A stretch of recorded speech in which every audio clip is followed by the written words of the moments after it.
कल ना एक भाई ऐसे बात कर रहे थे तो मुझे कहते कि मेरी प्रमोशन हुई, प्राइवेट कंपनी में है। तो कहते कि मेरी प्रमोशन हुई, तो जब से मेरी प्रमोशन हुई है तो सभी मुझसे उखड़े उखड़े रहते हैं, है ना। कहते कोई भी, जैसे हर एक को एक वो कहते क्या कहें, अब इसे मुझे समझ में नहीं आ रहा, लेकिन आप जेलसी कह सकते हैं। तो वो जो ईर्ष्या की भावना के कारण कोई भी मुझसे ठीक से बात नहीं करता, और बात करते भी हैं तो उसमें वो वाइब्रेशन मुझे महसूस होती है। तो फिर वो कहते इसको कैसे ख़त्म करें, है ना, या कैसे चेंज करें, क्योंकि मेरे तो सारे दिन इसी में ही थॉट जा रहे हैं और एनवायरनमेंट इतना ख़राब हो गया है। अब वो कहते कि आपके पास कोई ऐसी विधि है जिससे दूसरे की जेलसी ख़त्म कर दें। तो मैंने उनको कहा कि देखो, कोई भी विकार होता है ना, तो ये विकारी दुनिया है। इस विकारी दुनिया में हम विकार को ख़त्म नहीं कर सकते, लेकिन उस विकार का प्रभाव हम पर ना हो, उसका हम इंतज़ाम कर सकते हैं, है ना। जैसे कमल पुष्प जब कीचड़ के अंदर रहता है तो भी वो न्यारा रहता है। तो वो न्यारा कैसे रहता है? क्योंकि उसके अंदर प्योरिटी है ना। कमल पुष्प अपनी प्योरिटी के बल से न्यारा रहता है। तो ऐसे ही हम आत्माएं भी जब इस संसार में रहती हैं तो इस संसार में बहुत प्रकार की वाइब्रेशंस हैं, बहुत प्रकार की, है ना, विकार हैं, बोल हैं, कर्म हैं, हर प्रकार की चीज़ है, और उसको हम ख़त्म भी नहीं कर सकते। जब तक युग परिवर्तन नहीं होगा तो ये विकार जो हैं ये बढ़ते जाएंगे। लेकिन हम क्या कर सकते हैं, जब हम श्रीमत पर चलते हैं तो श्रीमत के आधार से जब हमारे अंदर पवित्रता की धारणा होती है तो वो पवित्रता की धारणा हमें इम्यून बना देती है इन विकारों से, है ना, हमें इन प्रभावों से। वो जो भी बाहर हो रहा है वो जैसे कमल को कीचड़ पकड़ता नहीं, ऐसे हमें वो पकड़ता नहीं। तो आप देखो कि मैंने उसको समझाया कि जैसे सब ईर्ष्या कर रहे हैं, सब ईर्ष्या किससे कर रहे हैं? आपके प्रमोशन से, राइट।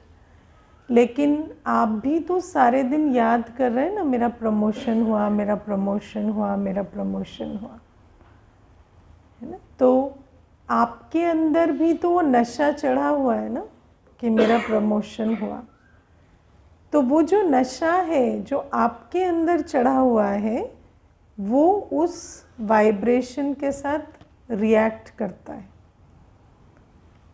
मेरे अंदर जो देह अभिमान है, मानो कोई आपके धन से ईर्ष्या करता है, तो वो किससे ईर्ष्या कर रहा है? धन से ना। लेकिन आप भी उसी धन की कॉन्शियसनेस में हैं कि मैं धनवान हूँ, मेरे पास पैसा है। तो वो जो आपकी कॉन्शियसनेस है वो उसके साथ रिएक्ट करने लगती है, समझ रहे हैं। तो जिस चीज़ से कोई और परेशान है आपकी, अगर आप उसके भान में हैं तो वो आपको प्रभावित करने लगती है। लेकिन मान लो उनको तकलीफ़ है आपकी प्रमोशन से, लेकिन आप इस बात से बिल्कुल न्यारे हैं कि मेरी प्रमोशन हुई या नहीं हुई, है ना। आप हैं, आप एक आत्मा है। आपका जो भी सुख है, जो अवस्था है, वो किस आधार से है? कि मैं एक आत्मा हूँ, मैं शिव बाबा का बच्चा हूँ। तो जब मैं आत्मा हूँ, मैं शिव बाबा का बच्चा हूँ, मुझे प्रमोशन का भान ही नहीं है ना, तो फिर आपको कैसे पता चलेगा कि वो आपकी प्रमोशन से परेशान है? आपको पता ही नहीं चलेगा, ना ही आपको अपने व्यवहार में कोई अंतर आएगा। आप जैसे पहले थे वैसे ही व्यवहार करेंगे, तो धीरे धीरे वो वाला जो वाइब्रेशन है ना, वो भी नीचे आ जाएगा ना। लेकिन अगर आप भी उसी भान में रहकर उसी प्रकार से बिहेव करेंगे, इंटरेक्ट करेंगे, तो फिर वो वाइब्रेशन जो है वो बढ़ती ही चली जाती है ना। तो ये जो मैंने इस ज्ञान मार्ग में एक बात समझी है कि ये जो विकारों का खेल होता है ना, ये विकारों का खेल, जैसे दुनिया में कहते हैं ना कि ताली 2 हाथ से बजती है, तो ताली हमेशा 2 हाथ से बजती है। जब सामने वाले के अंदर कोई विकार है तो हमारे अंदर भी वो सेम विकार है, या दूसरा कोई विकार है, हम भी विकारी हैं, तभी तो उसके विकार के साथ मेरा विकार उलझ रहा है ना, वो खेल चल रहा है। तो इसमें आपको क्या करना होता है, जैसे 2 हाथ की ताली आपको नहीं बजानी है, तो आपको अपना हाथ हटा देना है। तो जब आप पवित्र बन जाते हैं तो क्या होता कि वो जो भी वाइब्रेशन है, और मैं तो ऐसा समझती हूँ जब आप प्योर होते हैं ना, आपको इम्प्योरिटी टच तो नहीं करती, बट आपको इम्प्योरिटी संकल्प भी नहीं चलवाती, क्योंकि आपको वो समझ में नहीं आती है ना। क्योंकि आपको वो जो इम्प्योरिटी है, जितना आप इम्प्योर है उतनी आपको इम्प्योरिटी की अंडरस्टैंडिंग है ना।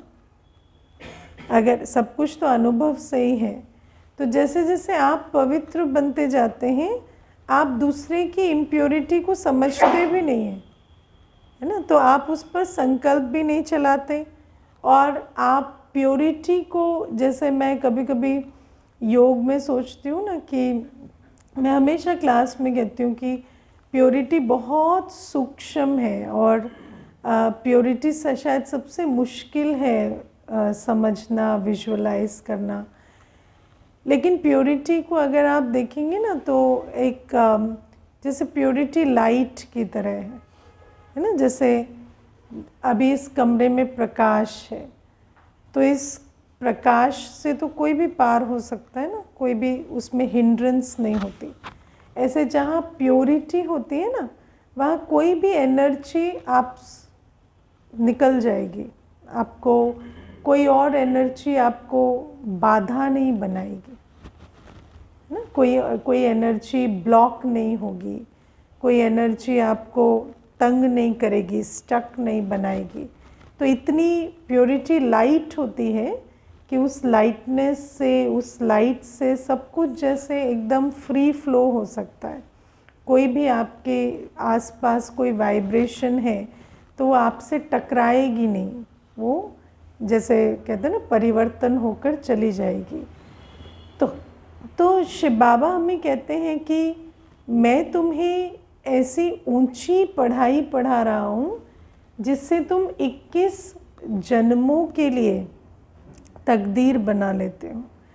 लेकिन वो पढ़ाई क्या है, तो अगर बेसिकली देखा जाए तो सारी पढ़ाई प्योरिटी की पढ़ाई है ना। हमें बाबा पवित्रता की स्मृति दिलाते हैं।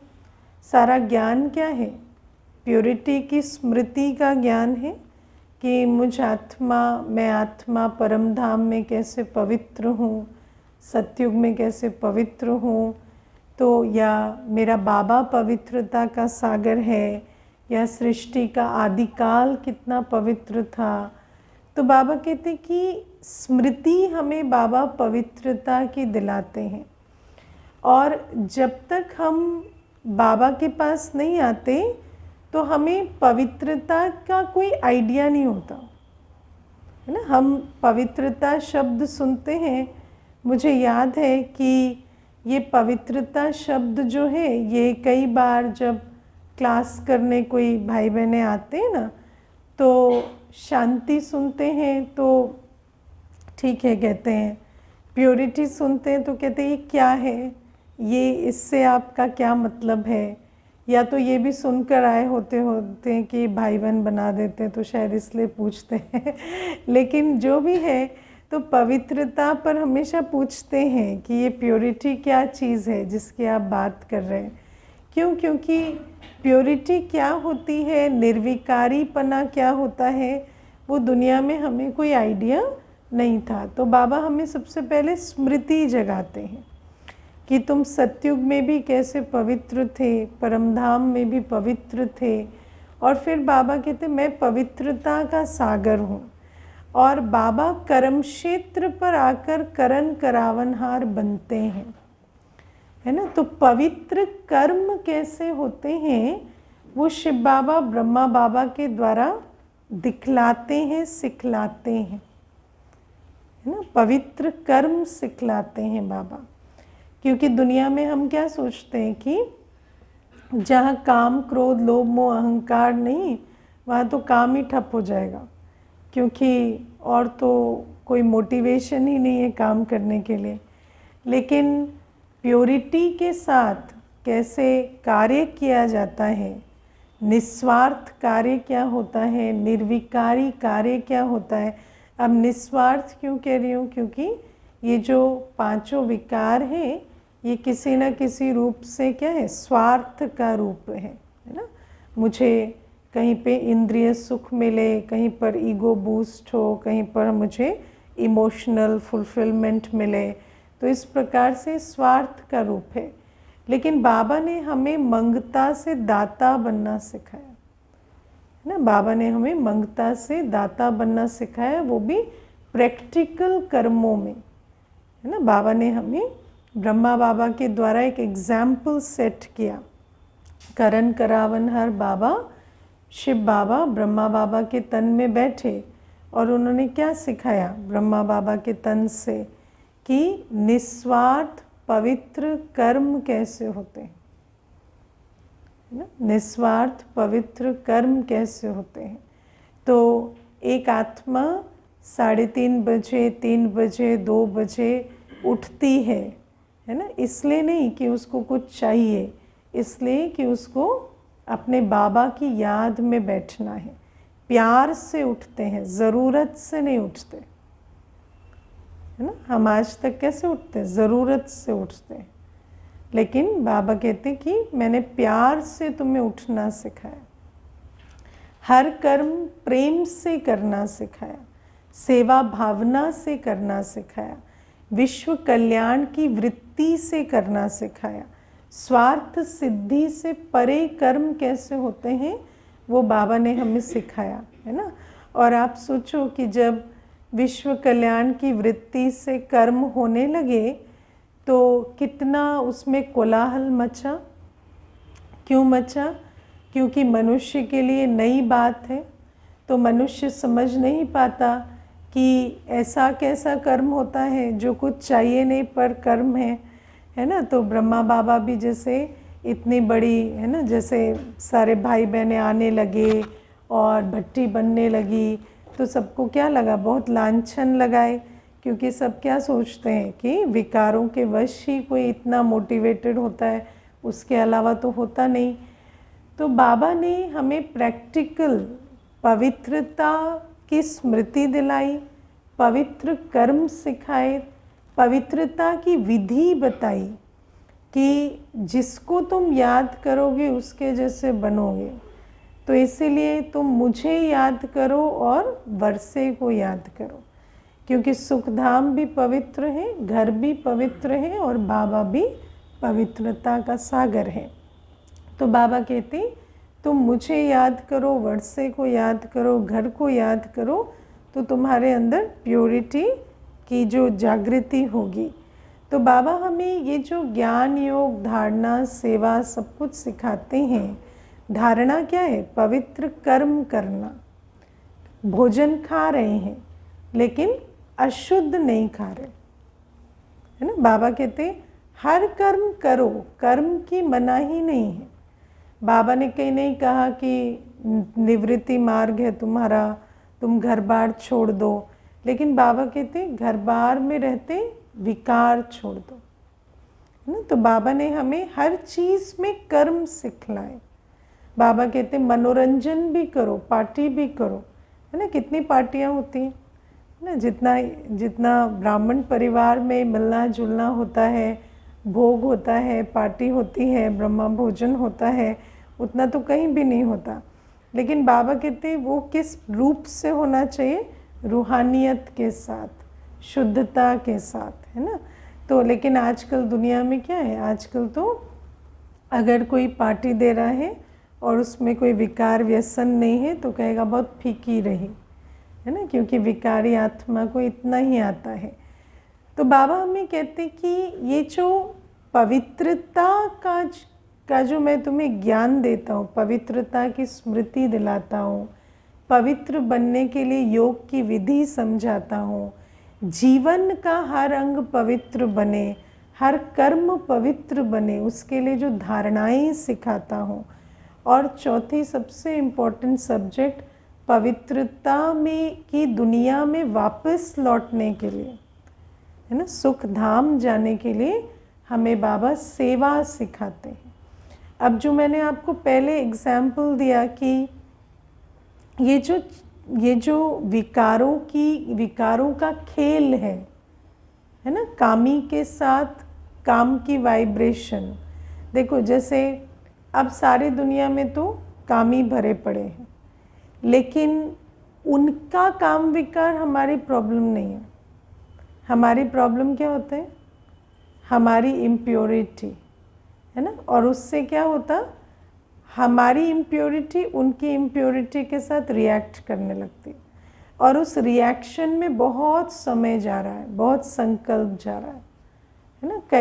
कर्म में भी कोई नहीं आता तो भी सारे दिन क्या कर रहे हैं, वो ऐसे क्यों कह रहे हैं, वो ऐसे क्यों कर रहे हैं, उनका ऐसा भाव क्यों है, उनकी ऐसी चाल चलन क्यों। अरे तुम्हें क्या करना है, उसकी चाल चलन कैसी। लेकिन जो विकारी है उसको वो सब कुछ दिखाई देगा।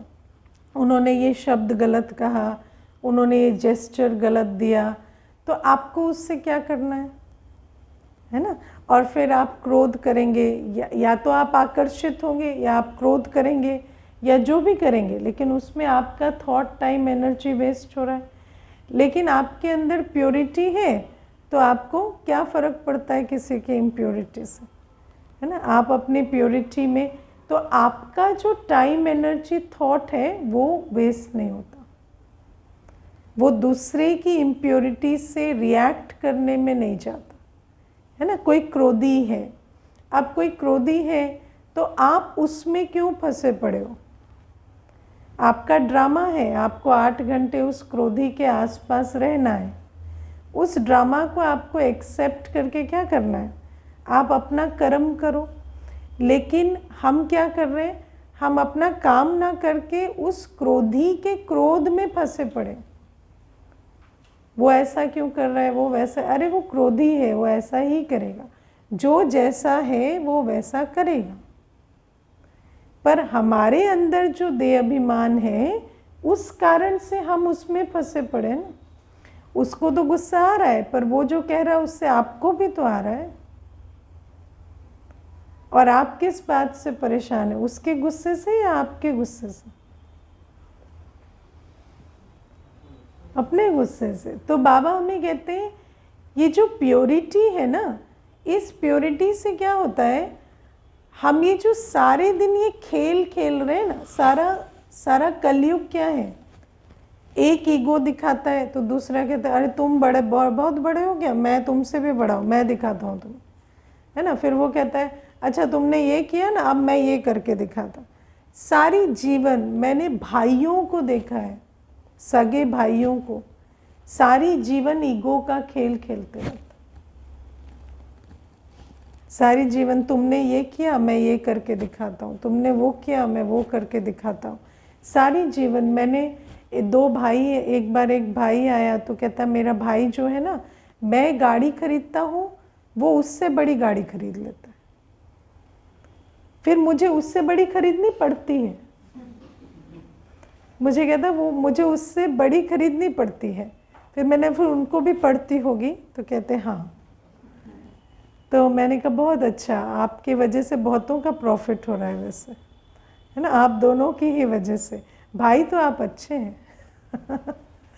है ना। तो क्या है कि सारे समय ये खेल चल रहा है, ईगो का, एंगर का, इरिटेशन का, कंप्लेंट का। आप एक की कंप्लेंट लगाते हो, वो दूसरा उस आपकी कंप्लेंट लगाता है, फिर वो आप करते हैं, फिर वो करते हैं।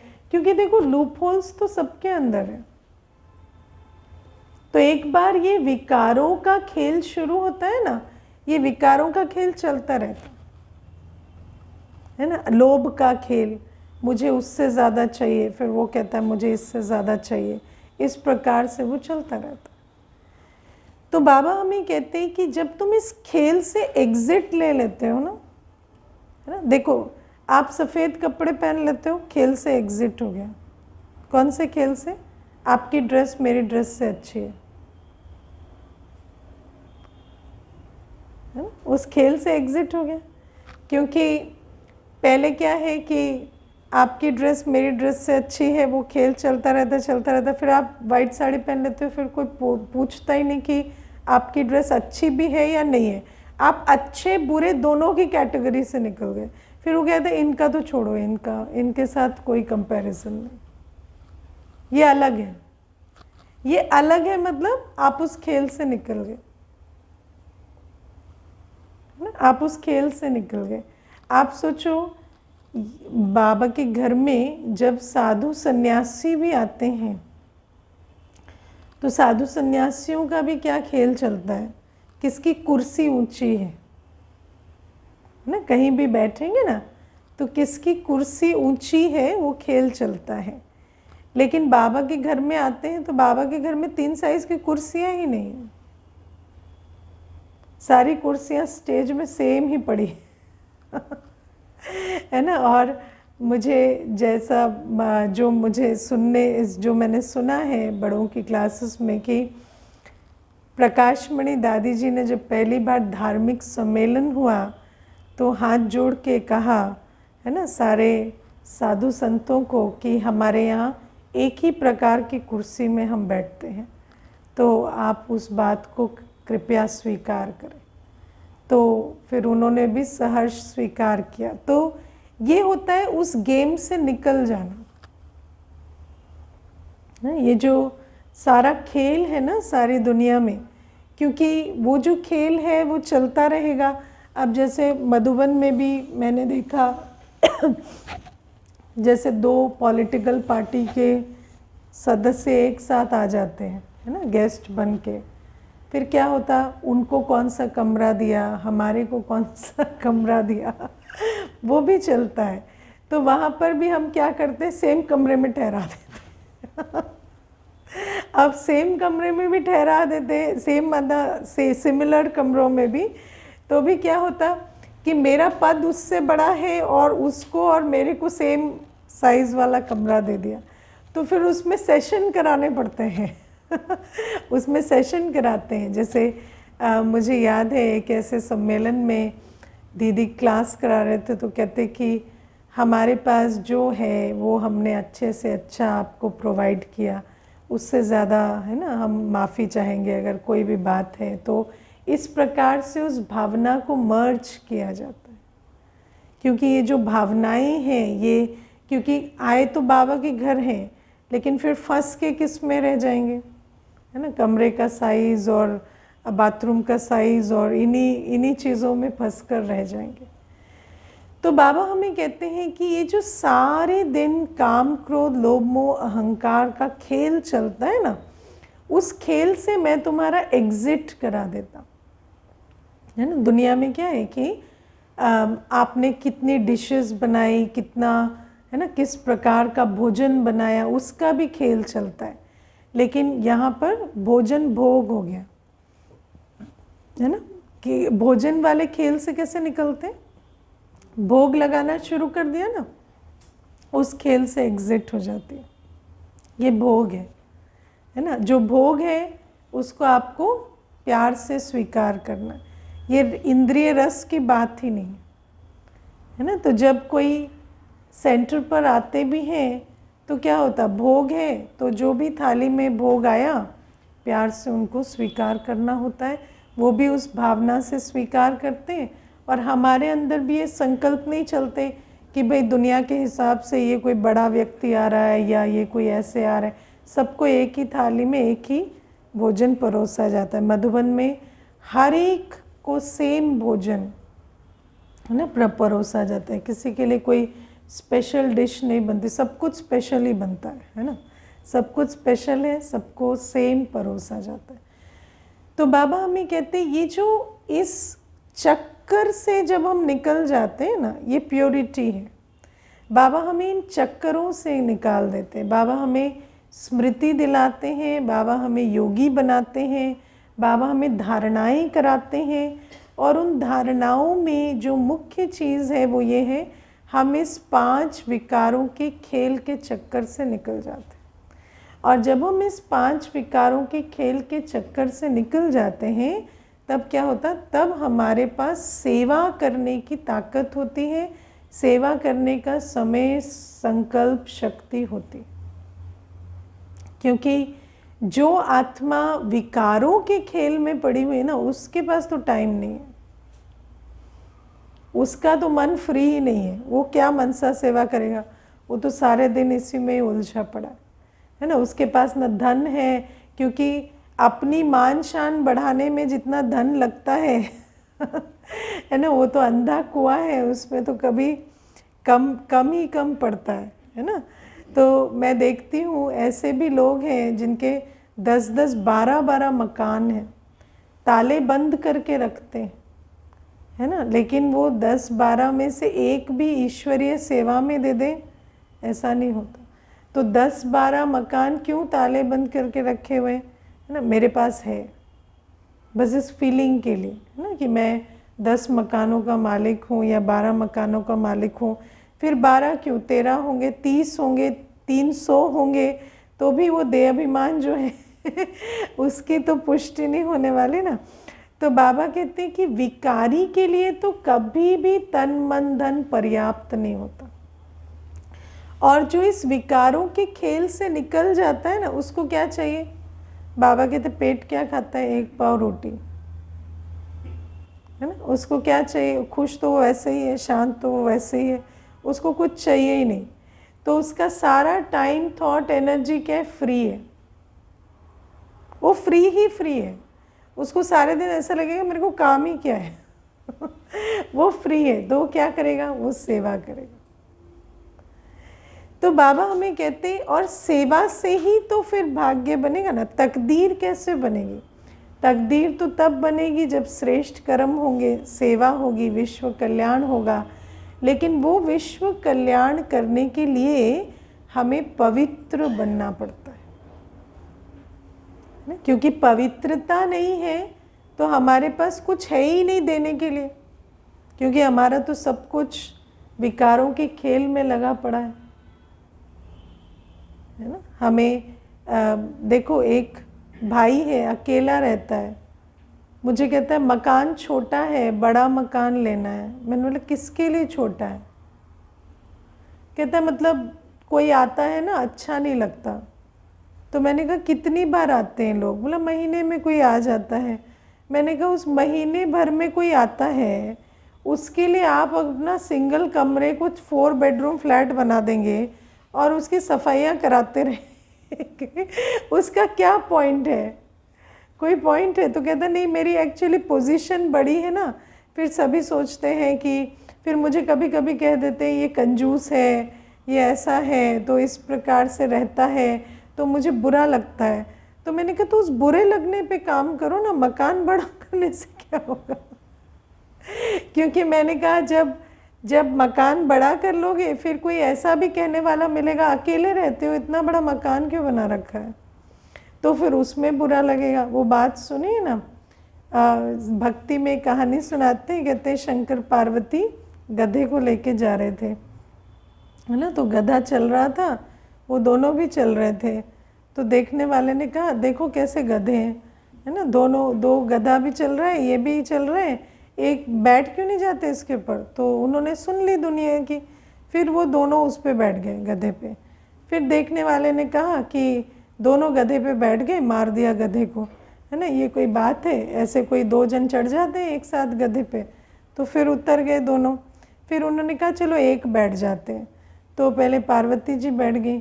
तो फिर देखने वाले ने कहा स्त्री बैठी है, पुरुष को चला रही है, देखो पति को चला रही है और स्त्री बैठी है, आजकल कलयुग आ गया है। तो फिर वो उतर गई, शिव जी को बिठा, शंकर जी को बिठा दिया। फिर जब शंकर जी बैठे तो फिर देखने वाले ने कहा स्त्री को चला रहा है और पुरुष देखो हट्टा कट्टा वो बैठा है। तो उन्होंने सोचा अब क्या करें, अब सारी दुनिया को कैसे शांत करें? तो उन्होंने क्या किया, दोनों ने गधे को उठाया और अपने सर पे रख लिया, ठीक है ना। तो आप जब सर पे रख लिया तो दोनों चल रहे हैं। तो गधे ने छलांग लगाई, पानी देखा ना, तो छलांग लगाई तो ये भी दोनों पानी में गिर गए, इतना फोर्स था। तो क्या है, जो दुनिया की सुनता है वो डूबता है ना, ज़्यादा सुनेंगे सबकी तो डूबेंगे। इसलिए बाबा हमें कहते हैं ये जो विकारों का खेल है, जिसमें आप नहीं भी पढ़ना चाहते तो कोई ना कोई आपको फिर कुछ ना कुछ कहता रहेगा, फिर उसमें डालता रहेगा। लेकिन बाबा कहते तुम अभी दुनिया की मत सुनो, तुम एक मेरी सुनो।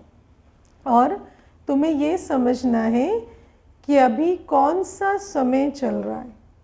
संगम युग का समय है, ये 21 जन्मों की तकदीर बनाने की बेला है। अभी तुम्हें एक बाबा की परवाह करनी है, तुम्हें और किसी की परवाह नहीं करनी, है ना, किसी की परवाह नहीं करनी, किसी के कहने से परेशान नहीं होना, चिंतित नहीं होना। तुम एक बाबा की सुनकर पवित्र बनकर पवित्र दुनिया का अभी अधिकारी बनो। पवित्र बनने से पवित्र दुनिया का अधिकारी बनने की सेवा हम कर सकें। क्योंकि क्या होता है कि जैसे मोह है ना, तो बाबा कहते नष्टो मोहा नहीं बनेंगे तो हमेशा क्या लगेगा, ये मेरी जिम्मेवारी है। लेकिन जिम्मेवारी और मोह के बीच में फर्क करने के लिए प्योरिटी चाहिए, है ना। नष्टो मोहा होंगे ना तो आपको मोह और जिम्मेवारी में फ़र्क नज़र आएगा। नहीं तो क्या लगेगा, हर चीज़ मेरी जिम्मेवारी, है ना। मोह वाले को क्या लगता है, ये मेरी जिम्मेवारी, है ना। मोह वाला ताला नहीं लगाएगा, बैठा रहेगा दरवाजे पे, मैं प्रोटेक्शन कर रहा हूँ, उसको लगता है ये मेरी जिम्मेवारी है। अरे तुम ताला लगाओ, छुट्टी करो, काम करो, है ना। लेकिन है ना, मुझे एक बहन कहती थी मैं सुबह क्लास में नहीं आ सकती। मैंने कहा क्यों? तो कहती मेड आती है। तो मैंने कहा मेड का टाइम चेंज कर दो। कहते हाँ पता नहीं वो करेगी नहीं करेगी। तो मैंने कहा पूछ लो। तो कहते आप पूछा तो नहीं है। अब पूछा नहीं है, महीना भर हो गया, है ना, वो करेगी नहीं करेगी उस चक्कर में आती नहीं है क्लास। तो ये सब क्या है, ये सब बुद्धि में सारा, है ना, वायरिंग खराब है अभी। तो बाबा हमें कहते हैं जब पवित्रता होगी ना, जब नष्टो मोहा बनेंगे, तब समझ में आएगा कि हमारा कितना टाइम, थॉट, एनर्जी मोह के चक्कर में जा रहा है। इवन थॉट भी आप देखो, आप बैठे बैठे चिंता कर रहे हो किसी की, है ना। अब वो जो बैठे बैठे आप चिंतन चला रहे हो, चिंता कर रहे हो, इतनी फ़ोनों पे बातें हो रही हैं, इतने इंटरेक्शन हो रहे हैं, ये सब क्या है? ये सब तो आपका अपना ही मोह है ना। वहाँ से तो प्रेशर हमेशा रहेगा, लेकिन आपकी जीवन का क्या हो रहा है? आपकी संगम योगी जीवन क्या सफल हो रही है या इन्हीं चक्करों में बीत रही है? और अगर इन्हीं चक्करों में बीत रही है तो उसमें प्योरिटी की कमी है ना। उस प्योरिटी को जैसे जैसे हम बढ़ाएंगे तो हमें समझ में आने लगेगा कि ये जिन चक्करों में हम पड़े हैं इसका कोई वास्तव में मतलब नहीं है, और मैं अपनी संगम युगी सेवाधारी जीवन में क्यों कॉम्प्रोमाइज़ कर रही हूँ, है ना। तो जो काम, क्रोध, लोभ, मोह, अहंकार के चपेट में है ना, वो यही खेल खेलता रहता है। और सारे कलयुग की रीत ही यही है, वो और कुछ करते ही नहीं है, वो यही करते हैं। तो वो हर समय आपको अप्रिशिएट कब करेंगे?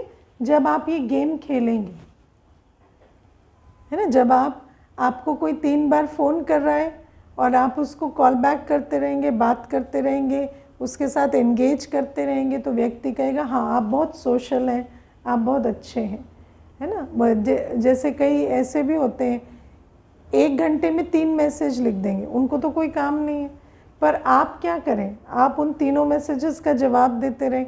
अब क्या कहेंगे दुनिया वाले कि ये इम्पोलाइट है अगर आप तीनों का जवाब ना दें।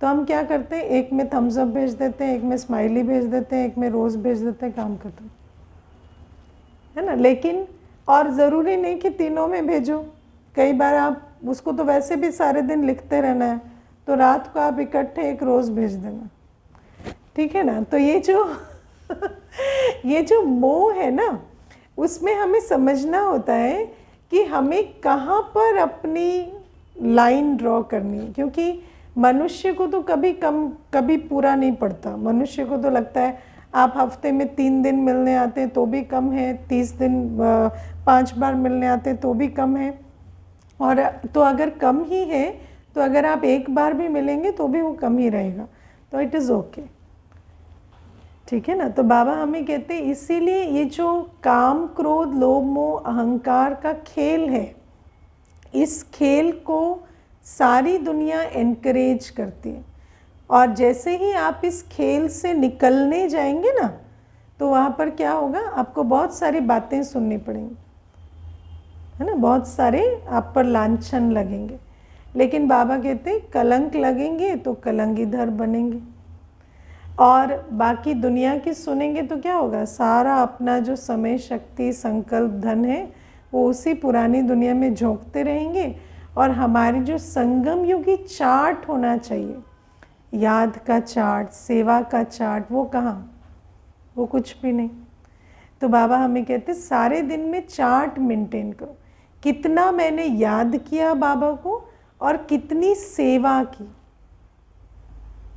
है ना, कितनी सेवा की और कितना याद किया, है ना। क्योंकि अगर हम सोच रहे कर्म बंधन को हम इस प्रकार से चुक्त करेंगे कि कर्म बंधन आया, आप उसमें टाइम थॉट एनर्जी पैसा फूंक रहे हैं और वो कर्म बंधन खत्म हो जाएगा, नहीं। कर्म बंधन खत्म होगा जब आप योगी बनेंगे, सेवाधारी बनेंगे, नहीं तो ये कर्म बंधन को आप अपना टाइम एनर्जी देके और बढ़ाते बढ़ाते बढ़ाते चले जाएंगे, ये कभी खत्म नहीं होगा, और संगम युग ऐसे ही खत्म हो जाएगा। तो इसीलिए बाबा हमें तकदीर बनाना सिखा रहे हैं, सीखा तकदीर बनाना, बना रहे हैं तकदीर। कितना योग का चार्ट है, कितनी सेवा का चार्ट है ना। हम अपनी तकदीर को देखें, देखो स्थूल सेवा की भी अभी पीछे 1 महीने में बहुत अपॉर्चुनिटी रही, लेकिन आप अपने आप से पूछना कि क्या हमने इतना तन सफल किया जितना करना चाहिए था, है ना। बाबा का घर बना, है ना, तो धन सेवा की भी बहुत अपॉर्चुनिटी थी। अपने आप को पूछना चाहिए कि क्या मैंने उतना सफल किया जितना करना चाहिए था, और योग की तो हमेशा अपॉर्चुनिटी है, तो क्या हम उतना योगी बन रहे हैं जितना हमें बनना चाहिए। क्योंकि देखो जिस समय जो सेवा की आवश्यकता होती है उस समय जो सफल करते हैं, बाबा मुरलियों में कहते हैं कि जो समय पर साथ देते हैं उनको बहुत दुआएं मिलती, है ना। बाबा कहते हैं आदि में जिन्होंने स्थापना में साथ दिया उनको आज भी बाबा याद करते हैं। तो ये जो हम अपने आप से पूछें कि हम बाबा के बच्चे तो बने हैं, ज्ञान तो हम सुनते हैं, लेकिन क्या हम अपनी तकदीर बना रहे हैं, है ना। क्योंकि तकदीर बनेगी कर्मों से, सुना समझा वो तो ठीक है, लेकिन तकदीर बनेगी जब हम कर्म करेंगे, जब हमारा तन मन धन समय श्वास संबंध जब याद और सेवा में लगेगा ना, तब हमारी तकदीर बनेगी। तो हम सारे दिन का चार्ट देखें कि हमारा सेवा में कितना लग रहा है ना। क्योंकि बाकी सब कुछ तो इसीलिए किया जाता है कि हम उस सारे चक्रों से फ्री होकर हम सेवा के लिए उपस्थित हो सके। और अगर सेवा के लिए हम उपस्थित नहीं हो पा रहे, न तन से, न मन से, न धन से, तो इसका मतलब क्या है कि हमारे अंदर अभी भी काफ़ी इम्प्योरिटी है ना। तो फिर योगी बनना पड़े, फिर उतनी पवित्रता का बल बढ़ाना पड़े, उतना चेकिंग एंड चेंज करना पड़े कि कहाँ जा रहा है मेरा सब कुछ। क्योंकि योगी की जीवन तो बहुत सिंपल होती है, उसके रिसोर्सेस तो बहुत फ्री होते हैं, लेकिन मेरा सब कुछ कहाँ फंसा पड़ा है, किस विकार के चक्कर में हम फंसे पड़े हैं, जिसके कारण हम ईश्वरीय कार्य में हम नंबर 1 नहीं जा पा रहे। तो बाबा हमें ये बातें समझाते हैं। तकदीर बनाने बाबा आए हैं, ये बात 100% राइट है। तकदीर बनाने की भी विधि सिखा रहे हैं, लेकिन हम अपनी तकदीर बना रहे हैं या नहीं, वो हमें सोचना है। और देखो, एक दिन ऐसा आएगा जब जिसके भी पीछे आप पड़े हो ना, वो ख़त्म हो जाएगा। और वो दिन बहुत जल्दी आएगा। और उस दिन क्या दिखेगा? भगवान आया और मैंने क्या किया, है ना। भगवान आया, मुझे इतना सिखाया, मैंने किया क्या? क्योंकि वो जो सारा अंधे कुएं में डाल रहे हैं ना, वो ख़त्म हो जाएगा एक दिन। और बाबा कहते सारी दुनिया तो पछताएगी, क्या मेरे बच्चे भी पछताएंगे ना? सारी दुनिया तो पछताएगी ना, लेकिन वो तो ये भी कह देंगे हमें पता नहीं था। लेकिन बाबा कहते हैं ऐसा कोई होगा नहीं जिसको पता नहीं होगा। तो वो भी बाबा कहेंगे कि ठीक है भाई, पता तो था तुम्हें, बाकी तुमने चॉइस ली। लेकिन क्या बाबा के बच्चे भी पछताएंगे कि हमने उतना नहीं किया जितना हम कर सकते थे? तो इसीलिए बाबा कहते हैं ये पवित्रता की सब्जेक्ट पे हमें अटेंशन देना है।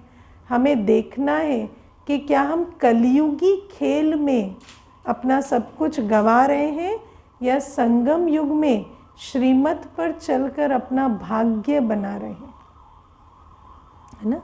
और श्रीमत पर चलकर पूरा वर्षा ले रहे हैं, या ना जो हम थोड़ा मोड़ा कर सकते हैं, क्योंकि लक्ष्य यही है कि वर्षा पूरा लेना है। और फिर आज बाबा ने हमें कहा माया के भिन्न भिन्न रूपों से सावधान रहो, है ना। तो माया के कुछ रूप तो अभी क्लास में समझ भी लिए कि माया क्या करती है, हमेशा कहेगी ये इम्पोर्टेंट है, वो इम्पोर्टेंट है, ये जिम्मेवारी है। लेकिन ब्राह्मण की जिम्मेवारी है विश्व कल्याण। बाकी जो सोसाइटी आपको कह कह के फीड करती है, वो आपकी जिम्मेवारी नहीं है, वो तो ड्रामा अनुसार चल रहा है। और श्रीमत हमें बताती है कि क्या हमारी जिम्मेवारी है ना। घर में जो हमारा कार्य है वो तो हम करते ही हैं, लेकिन एक्स्ट्रा वो हमारी जिम्मेवारी नहीं। समझे? तो बाबा कहते धन भी कमाओ, बच्चों को भी संभालो, लेकिन कितना उसमें खर्च करना है, अपना तन मन धन वो श्रीमत अनुसार तय करो, है ना। और किस पर खर्च करना है? 4 वर्ष का बच्चा है या 18 वर्ष का है या 21 वर्ष का है? आजकल तो व्यक्ति कहता है 21 वर्ष का बच्चा मेरी जिम्मेवारी है ना। तो क्या पैदा किया है? इंसान ही है ना वो। कभी एसेट भी बनेगा या ऐसे ही लाइबिलिटी रहेगा? और मोह तो ऐसा है कि 50 वर्ष का बच्चा भी बच्चा लगता है। दुनिया में तो हम यही सीखते हैं ना, हाँ, कि माँ के लिए तो बच्चा हमेशा बच्चा ही रहेगा। तो दुनिया में तो मोह की ऐसी ट्रेनिंग होती है कि 50 वर्ष का बच्चा भी बच्चा है। लेकिन क्या हमें श्रीमत समझ में नहीं आ रही कि बच्चा तब तक है जब तक उसको ना फिजिकल पालना की आवश्यकता है, उसके बाद वो लायक बने ना।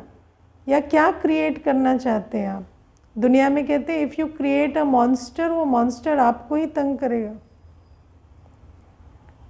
है ना। जिस आदत को, जिस संस्कार को आप बढ़ावा दे रहे हैं ना, वो संस्कार अल्टीमेटली आप ही को तंग करेगा। जो आप रचेंगे वो रचना आप ही को दुख देगी। इसलिए हम क्या रच रहे हैं, क्या हम वैसी रचना रच रहे हैं जो कल वो एसेट बने? क्योंकि एसेट बनेगा तो मेरे लिए भी एसेट बनेगा, और लाइबिलिटी बनेगा तो मेरे लिए भी लाइबिलिटी बनेगा, है ना। और इसमें भगवान का भी नुकसान नहीं होगा। नुकसान किसका होगा? मेरी अपनी तकदीर नहीं बनेगी, है ना। इसीलिए इस बात को बहुत अच्छे से समझना है। माया कितने रूपों से आती है। बाबा कहते हैं माया के रूपों को पहचान कर उस पर विजयी बनो। और बाबा ने आज हमें कहा ना, माया ने हमें दिल शिकस्त होना, ये भी माया का एक संस्कार है। अपने आप से दिल शिकस्त होना, दूसरों से दिल शिकस्त होना, सेवा से दिल शिकस्त होना। कोई भी चीज़ स्मूथ नहीं होती ना। हर चीज़ स्मूथ हो, एक बार में हो जाए, एक बार में नहीं होती, है ना। लेकिन वो कहानी सुनते थे ना, वो जो आई थिंक वो मकड़ी के जाल की कहानी है ना, कि वो बार बार टूट जाता है, फिर मकड़ी बनाती है। तो वो कहानी हम बचपन में सुनते थे कि मकड़ी अपना जाल रेडी कर लेती है ना, कितने भी विघ्न आते हैं। तो परसिवरेंस, है ना, अपने से कभी दिल शिकस्त नहीं होना।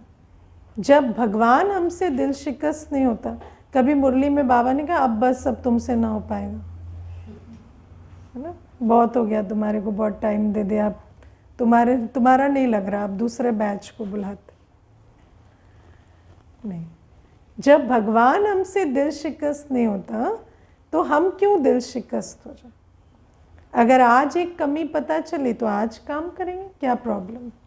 आज तक नहीं पता थी, नहीं किया था, आज पता चली, आज करेंगे। अगर सेवा से दिल शिकस्त हो जाना, आपने कई बार कोई कोशिश की है कोई भी सेवा में, है ना, लेकिन वो सेवा उस प्रकार से फल नहीं दे रही, तो उसमें और बीज और खाद डालो और मेहनत करो, धीरे धीरे फल निकलेगा, है ना। कई ऐसी चीज़ें होती हैं जिसमें ज़्यादा टाइम लगता है। कोई आत्मा है, उसके लिए हमें कभी संकल्प नहीं चलाना, इसका भाग्य नहीं लग रहा, इसका तो ड्रामा नहीं लग रहा, नहीं, हमें कभी दिल शिकस्त नहीं होना। वो आया, आपने उसको क्लास कराया, वो क्लास में बैठा, है ना, अपना सुना, अपना किया। आप कभी नहीं कहेंगे कि आपसे तो नहीं हो रहा, आप तो इतने इरेगुलर हैं, आप मत आना। हाँ, कहेंगे आप रेगुलर आओ, क्यों नहीं कहेंगे, हम तो चाहते हैं ना उन्नति करें, लेकिन ये नहीं कहते कि इरेगुलर है तो मत आना। हम दिल शिकस्त नहीं होते, हम किसी का भाग्य को लकीर नहीं लगाते कि आप इसके बाद और आपसे नहीं होगा, या संकल्पों में भी नहीं लगाते। कोई मेहनत कर रहा है तो उसके संकल्पों को बल भरेंगे ना, ठीक है ना। ओके, ओम शांति।